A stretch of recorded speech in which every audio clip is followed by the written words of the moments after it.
Hi, my fiber friends. Thank you for joining me today. I'm Lori with Unwind Yarn Shop, and I'm here to talk about provisional cast on with you.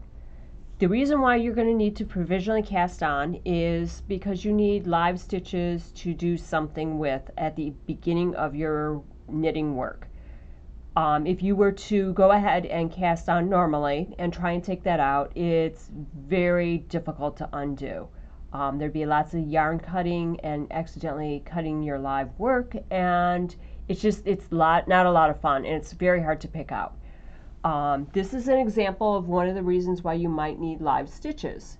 So in this case, we cast it on and we knitted a tube in this direction and then back down this way, and then we Kitchenered this closed so that it has a seamless and flawless finish. And that is one of the many reasons why you need live stitches and you need to do a provisional cast on. The yarn that is in that cowl has been discontinued, so please don't ask me about that. I will be showing another one in progress, and again, that is discontinued also. So now that you know why we're going to provisionally cast on, I'm going to show you what you need to do and the tools you will need for the process. So the first thing you need is waste yarn.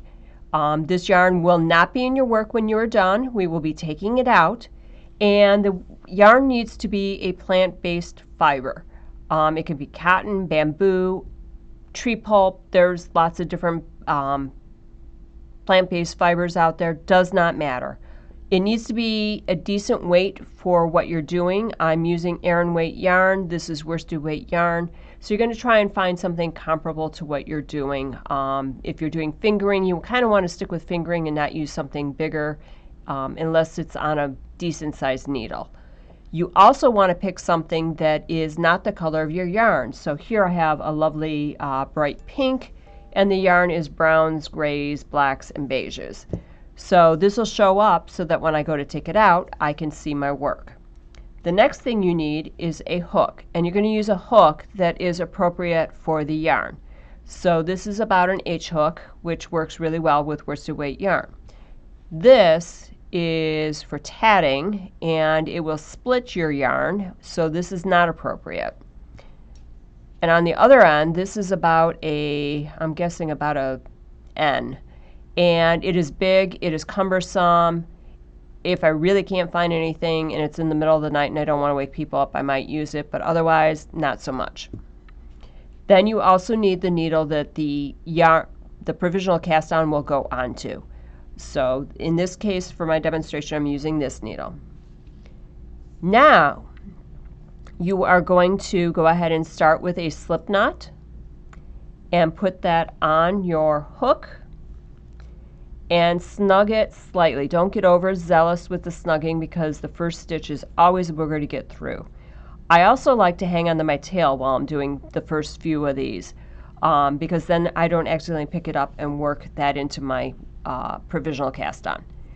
Then you're going to take the needle and place it over the working yarn, and the hook will go over the needle and grab a loop and pull it through. And like I said, the slip knot tightens up and it tends to be a booger. Now we have one stitch on our working needle. To repeat, we need to bring the yarn to the back, or I call that resetting. So I bring it to the back or reset, and then I begin again. And I will pull a loop across and through and then reset.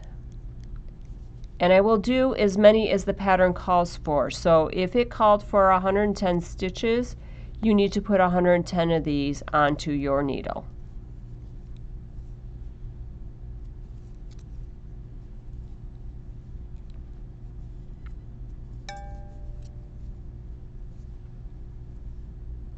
All right, so we'll say that that is how many our pattern calls for. And now we're going to finish it off. So if you are familiar with crochet, you might be able to study this and figure out which end to undo. If you undo the wrong end, so the starting end here, it's a lot of plucking and it is not very fun. But I have developed what I call a zipper, which is just a series of chain stitches, and you just loop around and pull it through, And for worsted weight, I normally do 4 or 5. And on the last one, I cut and then just pull out the yarn that I was working with. And now we have a zipper. And this is like a big arrow saying, undo me here. Now you need to get started with your work. And most of the patterns don't tell you this, but you can't really start, especially if you're decreasing or doing any kind of pattern work, it doesn't really work very well here. You need your knitting in here. So you're going to knit into this, and it does not matter which side you start from.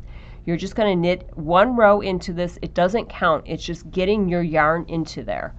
And then you will start your pattern, and then you can start your patterning, decreasing, whatever it is you need to do. But if you're starting to do knits and purls, it twists this and makes it a little bit more awkward to get the stitches out and onto the needle that you need later on. But otherwise, this is everything you need to do. And here is a piece I am working on, and I have done that here. So I have my zipper here, and this is where I began here. One of the things I like to do is kind of tie in a removable knot all of these ends, because once I get going and get knitting, I don't actually pay attention on something more simple, and sometimes I grab these ends and then knit them in my work. But if I grab this now, I can feel the knot, and I will not knit this into my work.